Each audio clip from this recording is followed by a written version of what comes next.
ويمر العمر بنا ونمر على أفكار فيها ما ينفعنا حين بعقل نختار. الماضي يهدينا خير دروس للعمر، والحاضر بيدينا نهديه حصاد الفكر، والحاضر بيدينا نهديه حصاد الفكر.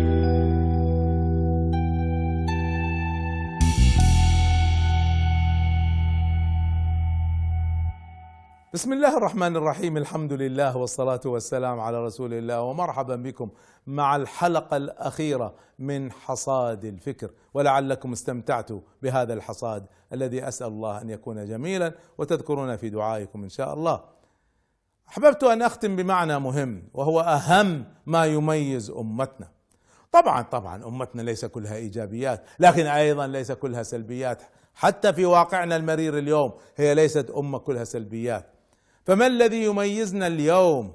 طبعا ما زال لدينا مجموعة إيجابيات قوية كبيرة، فهذا في العلم الحضاري يسموها core competencies، اللي هي القدرات الأساسية للأمة، التي لو عرفناها وركزنا عليها وبنينا خطتنا الحضارية القادمة عليها سنكون من أقوى الأمم. فما هي أهم هذه الإيجابيات؟ وأرجو أن الشباب الذي عنده شيء من يأس يلغيه، ولننطلق نحو الإيجابيات ونبني حضارة بإذن الله.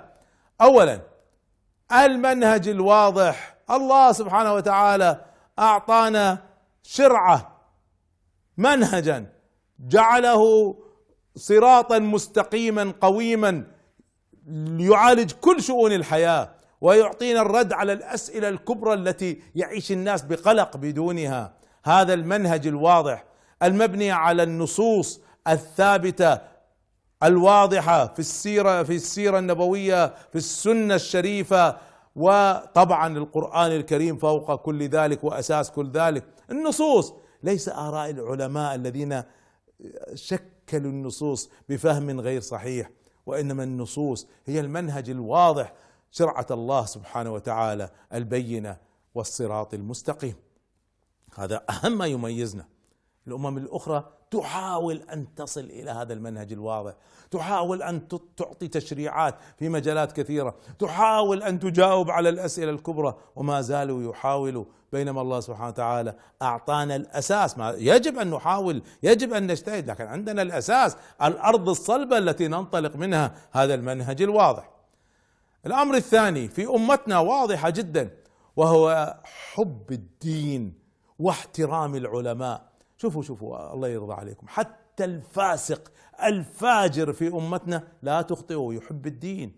نادر من لا يحب الدين، وكلهم يحترموا العلماء. هذه ظاهرة في أمتنا. طبعا هذه ظاهرة مهمة جدا، لأن منهج جميل قوي لكن ما في احترام للعلماء وما في حب لهذا المنهج لا قيمة له.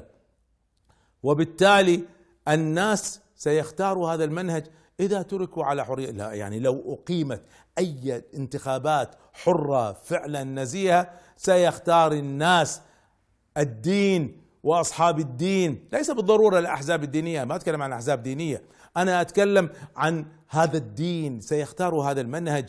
الناس يحبوا الدين، حتى لما يقصروا يعترفوا أن هم مقصرين. فعند الحرية لن يختار الناس في أمتنا الأغلبية منهم إلا دين الله تعالى. المزية الثالثة التي تميز أمتنا هي نسبة الشباب. نسبة الشباب في أمتنا لا توجد أمة عندها هذه النسبة. تقديرات الشباب الذين هم أقل من 25 سنة، الأطفال والشباب في أمتنا أكثر من 60%. تعرفوا في اليابان كم؟ 21%. وقيسوا عليها أوروبا وأمريكا كلها نسب قليلة بالنسبة للشباب. طبعا الشباب عندهم الهمة والإقدام والاستعداد للمواجهة والحماس والعطاء، بينما الكبار هؤلاء فيهم تردد، فيهم خوف، فيهم حذر أكثر من اللازم، وأيضا يعني إنتاجهم محدود لأن عمرهم محدود، عمر العطاء، وأيضا تكلفة صحتهم وغيرها كبيرة. فنسبة الشباب العالية هذه تجعل أمتنا قادرة أن تنافس بقوة. وأخيرا هذه العاطفة وحب الخير الشديد اللي موجود في أمتنا. هناك عاطفة جياشة وحب شديد للخير، هذا يجعل هذه الأمة مؤهلة للتضحية وللالتزام بالمنهج والعطاء من أجله.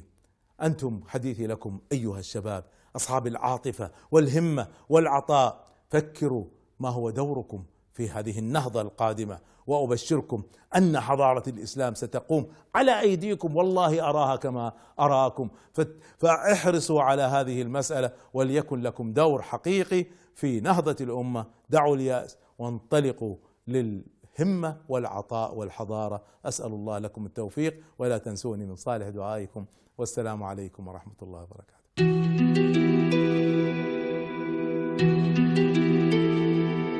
ويمر العمر بنا ونمر على أفكار فيها ما ينفعنا حين بعقل نختار. الماضي يهدينا خير دروس للعمر، والحاضر بيدينا نهديه حصاد الفكر، والحاضر بيدينا نهديه حصاد الفكر.